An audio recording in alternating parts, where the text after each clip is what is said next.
Hop. C'est high-tech.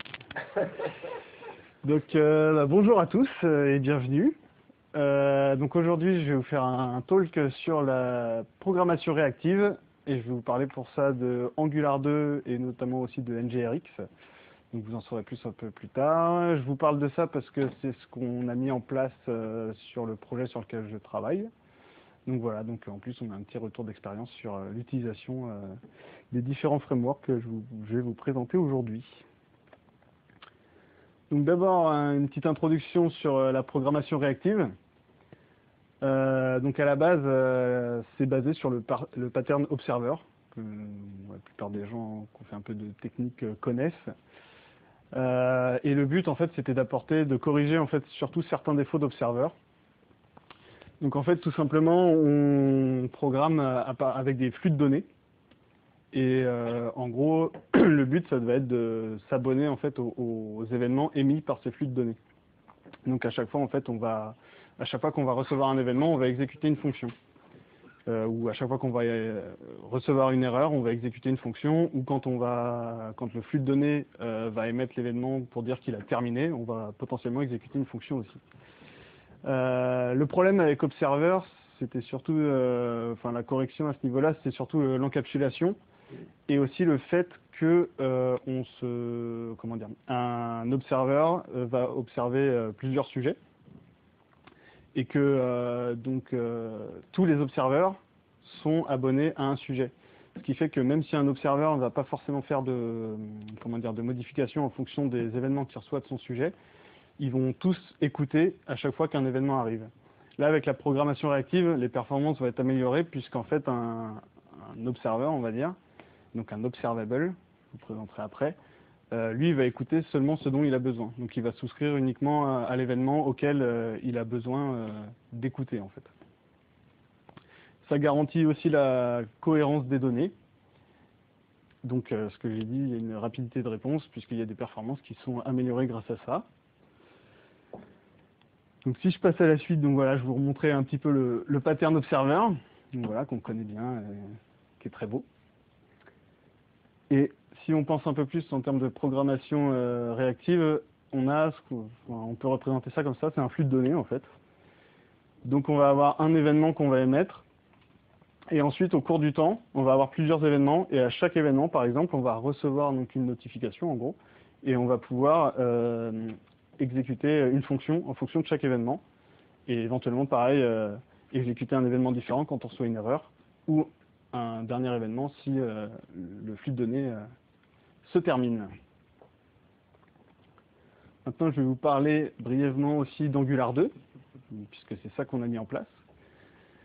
Donc, les bienfaits, on va dire, d'Angular 2 par rapport à Angular 1.4, c'est que, premièrement, il a été complètement réécrit et en TypeScript, ce qui permet d'apporter beaucoup plus de typage, ce qui est plus pratique et qui rend le code plus lisible et qui est notamment plus abordable quand on démarre, quand on est nouveau et qu'on veut faire du JavaScript par exemple, parce que le code JavaScript ça peut vite devenir crado. Du coup ça permet de respecter le standard ECMAScript 6. Donc voilà, ça introduit du coup la notion de composant qui est très importante. Et les performances et la rapidité ont été augmentées. Donc je vais détailler un peu plus. Donc la notion de composant aussi, elle est amenée grâce aux classes ECMAScript 6. Donc la notion des classes en gros qui arrive. Et donc le développement d'objets en JavaScript. Du coup, en termes de performance, ce qui est apparu en fait, c'est que en Angular 1.4 par exemple, on utilisait beaucoup la variable $scope et les $watch. Et justement en fait, ce qu'ils ont vu, c'est que c'était bien pratique au début. On pouvait faire plein de choses avec, notamment le two-way data binding. Sauf que en fait, on a trop utilisé le $scope en fait, et les applications devenaient super lourdes puisqu'on balançait tout dans notre scope en fait, et on maîtrisait beaucoup moins ce qu'on faisait. Du coup, c'est sorti des best practices de développement Angular, et même avec le développement d'Angular 2, ils ont complètement viré la variable $scope et les $watch pour qu'on n'utilise plus ça. Et en gros, le fait que on va dire que le fait de développer des composants et des classes, notamment, chaque classe a son scope à elle, en fait. Donc on maîtrise un peu mieux la notion de scope. Je vais noter quelques petits trucs. Alors, ce qui est apparu aussi, c'est le fait que comme maintenant on développe, donc ça force aussi le développeur à développer en TypeScript, même si on n'est pas forcément obligé puisqu'on peut continuer à développer en JavaScript pur et on peut aussi développer en d'autres scripts comme du CoffeeScript par exemple ou des choses comme ça. Mais par la communauté Angular, c'est quand même très recommandé de développer en TypeScript. Du coup, il apparaît maintenant la notion de transpilage, donc on est obligé de transpiler le code TypeScript pour pouvoir communiquer avec le navigateur par la suite. Voilà, et aussi il y a le système de modules. Donc avant, il y avait les modules Angular 1.4 étaient propres en fait au corps d'Angular. Et maintenant, les modules sont beaucoup plus larges et en fait correspondent à des modules ECMAScript 6. Donc, ce qui permet de respecter justement un peu plus le standard.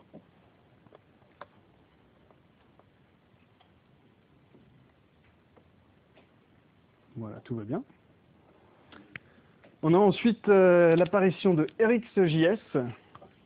Donc en fait, c'est on va dire, c'est une communauté qui propose des librairies. Rx en fait, ça propose des librairies. Et donc RxJS, c'est la partie librairie JavaScript. Donc c'est développé à la base par Microsoft et avec l'aide d'une communauté de développeurs open source. Donc c'est un projet qui est plutôt sympa. Ça amène donc une librairie de programmation réactive. Ça apporte donc le traitement asynchrone des données. Et on a aussi notamment les notions qui arrivent de souscription à des objets observables. Donc en gros, ça correspond en fait avec le pattern observer. Au fait, ça correspond au listener en fait, le fait d'écouter les sujets. Et aussi, du coup, ça combine et enrichit les problématiques d'asynchronisme. Donc, en gros, ça va permettre de proposer pas mal de fonctions pour justement gérer les observables. Donc, on va déclarer nos observables. On va pouvoir y souscrire. Et en fonction des résultats donc nos observables qui représentent en somme nos flux de données, on va pouvoir développer différents résultats et du coup retrouver le principe que j'expliquais au tout début de la présentation. Et enfin NGRX, donc ça c'est donc concrètement l'implémentation de Redux pour Angular. Donc ça amène la gestion des composants par état et du coup le concept de store. Donc le store, je vous présente ici, c'est la représentation des états de l'application. Donc en gros, il faut voir le store comme une espèce de base de données, mais locale en fait. Et du coup, ça permet de centraliser les données de l'application à un seul endroit et d'avoir à chaque instant en fait un état de l'application. Ce qui fait que ça amène, par exemple, en termes de développement, de débugage et d'outillage, pas mal de choses. On a notamment un outil avec NGRX qui s'inclut dans Chrome, même dans d'autres navigateurs, mais on peut avoir des outils dans Chrome pour visualiser le store à tout moment, et notamment rejouer en fait des actions qui ont été réalisées pendant des événements sur l'application. Par exemple, on clique sur un bouton, on sait qu'on va envoyer une action, on va attendre une réponse, donc de manière asynchrone, et dès qu'on reçoit la réponse, notre application est mise à jour. Donc l'état en fait du store, et notamment l'état de la ressource dans le store, va évoluer. Et bien, avec les outils qu'on nous propose, on peut rejouer en fait l'état qu'on vient de voir et débugger plus facilement ce qui s'est passé. J'avais une autre chose. Donc on va effectivement avoir des notions. Donc voilà, on a un petit schéma qui représente un peu le store. Donc ça, c'est une représentation un peu basique du store. Donc on a en gros ici où tout est centralisé. On a nos composants qui vont avoir accès au store et qui vont éventuellement réclamer des actions sur ces stores. Et on peut interfacer des services justement pour influer sur les composants et sur l'état du store. Donc je vais passer à un cas d'utilisation pour que ce soit un petit peu plus concret et que je vous présente un concept aussi un peu plus qu'on a utilisé dans l'application. Donc j'ai pris en fait comme exemple, je vais pas trop me montrer de code parce que j'ai pas trop eu le temps d'en faire, mais donc voilà. Mais concrètement, si on prend l'exemple d'une application d'e-commerce en ligne, on va avoir de manière basique un catalogue avec comment dire, des produits à acheter, etc. Et on va normalement avoir un panier qu'on va pouvoir remplir pour passer la commande ensuite. Donc en gros, on navigue sur le site, on a tous les achats qu'on veut faire, on ajoute tout ça au panier et puis on valide. Sauf qu'en fait, au moment de la validation, on envoie notre panier dans un back-office qui va traiter notre commande et éventuellement donc réaliser la livraison. Sauf qu'entre-temps, il a pu se passer pas mal de choses et on peut avoir des ruptures de stock. Donc à ce niveau-là, c'est pas très réactif parce que c'est au dernier moment qu'on va prévenir le client que finalement on ne peut pas réaliser toute sa commande puisqu'il manque des choses.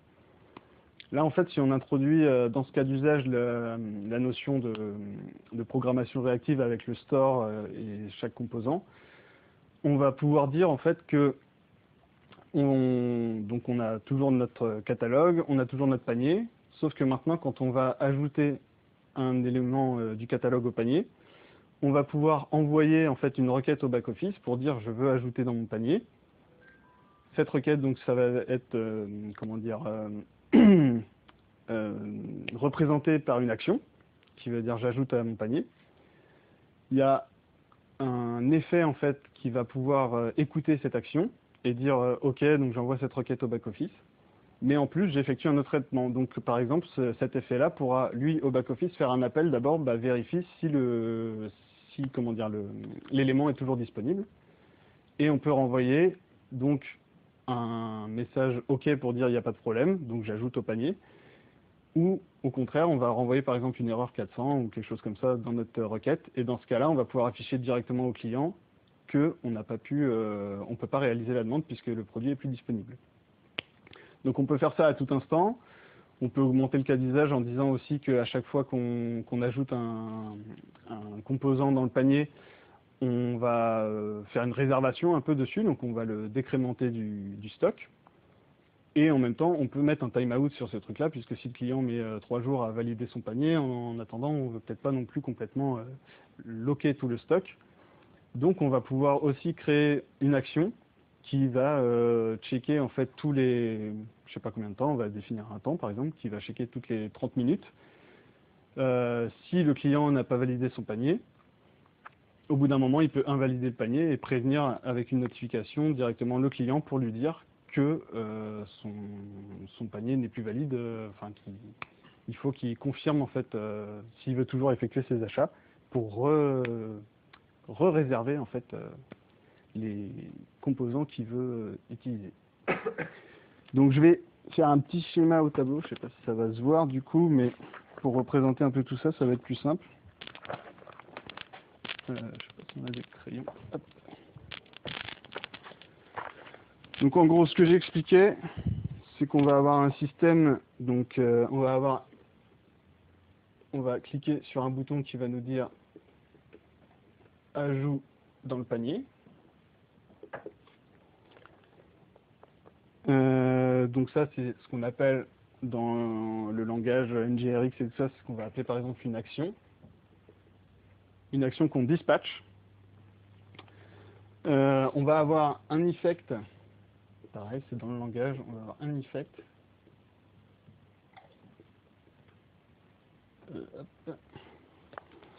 Qui, lui, par exemple, peut écouter, en fait, qui correspond au add cart success.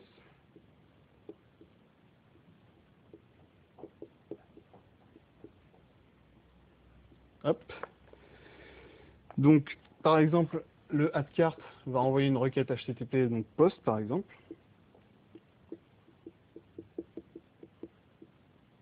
Pour dire, en fait, au back-office qu'on veut ajouter au panier notre élément. Si on répond un OK, on se retrouve à redispatcher un add cart success, donc une action en fait pour dire qu'on a réussi. Donc cet effect-là, lui, peut à son tour répondre par une nouvelle action, et notamment donc derrière une action qui va dire d'afficher le panier du client.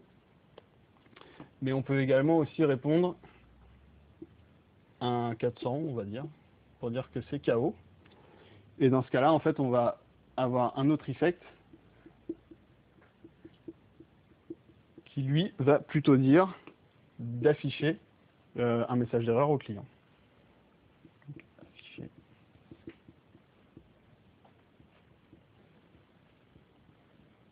Et voilà. En gros. Je sais pas si c'est plus clair avec ce schéma. Hop. Et enfin, voilà, donc sur les slides, je vous ai mis un peu de biblio, en fait, c'est pas mal d'articles, pas mal sur GitHub ou sur des blogs, qui m'ont permis, en fait, de réaliser cette présentation. Et c'est avec ça que j'ai pu creuser sur tous les sujets que je vous présente aujourd'hui. Donc voilà, je vous propose maintenant qu'on passe plutôt à des échanges et des questions. Je pense que ça va être plus intéressant. Voilà.